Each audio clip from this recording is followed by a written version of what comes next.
Frères et sœurs, chers amis, ce que nous fêtons à la Pentecôte, c'est une grande première. En effet, que serions-nous sans l'Esprit Saint? Sans lui, il n'y aurait pas d'Église. Pierre et Paul ne seraient pas devenus de vaillants messagers de l'Évangile, et à leur suite, tous ces témoins vivants de la parole de Dieu. Sans lui, Étienne n'aurait pas pu tenir jusqu'au martyre, et à sa suite, les innombrables témoins qui ont risqué jusqu'à leur vie à chaque époque depuis plus de 2000 ans.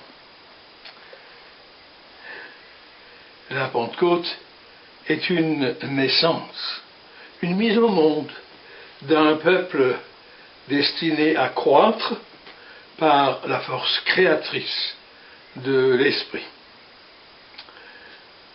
Célébrer la Pentecôte, c'est reprendre conscience de cet universalisme, c'est le chanter, en être heureux. C'est dès lors d'abord oser y croire.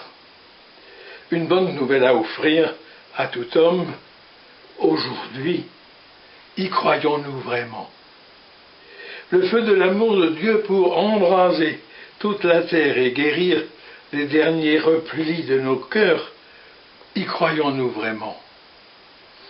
Peut-être avons-nous rudement besoin de nous laisser guérir d'une sorte de scepticisme, car souvent nous sommes plus à l'aise pour analyser l'incroyance des autres que de rendre compte de notre propre foi. La lettre de Paul et l'évangile de la messe nous orientent peut-être davantage vers cette face cachée de la Pentecôte, ce en quoi elle est mystère, ce en quoi les apôtres, les martyrs, les saints de tous les temps ont été touchés au plus profond d'eux-mêmes.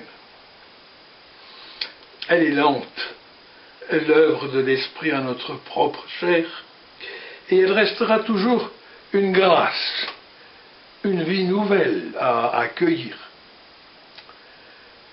La Pentecôte, c'est ce qui risque de se passer lorsque des gens comme vous et moi osent à nouveau la prière, à la manière des apôtres réunis au Cénacle avec Marie. La prière seule, en groupe, en famille, en grande assemblée. N'ayons pas peur de ce lieu secret où le cœur de l'homme se reconnaît soudainement touché par l'Esprit de Dieu. La prière chrétienne par excellence ne consiste-t-elle pas précisément à demander l'Esprit Saint et à le faire avec insistance au nom de Jésus? C'est lui-même qui l'a dit.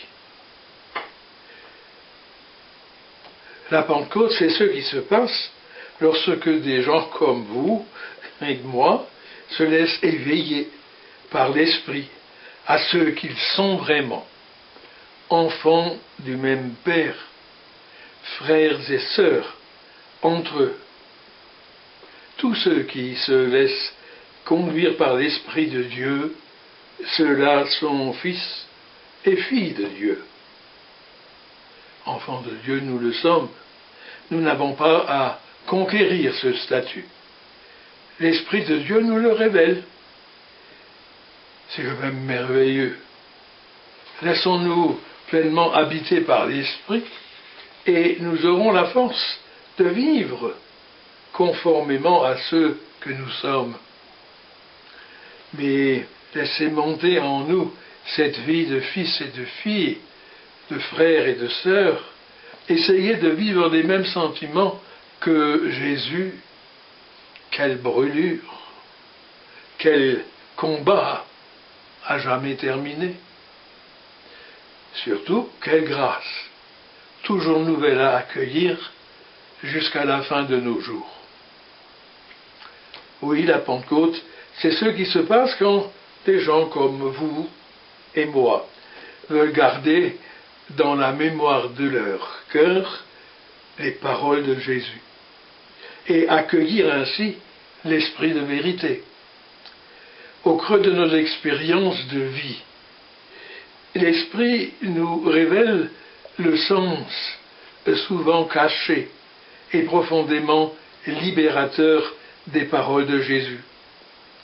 Il nous donne la grâce d'être fidèles à ses commandements et dès lors, comme il l'a dit lui-même, de l'aimer véritablement.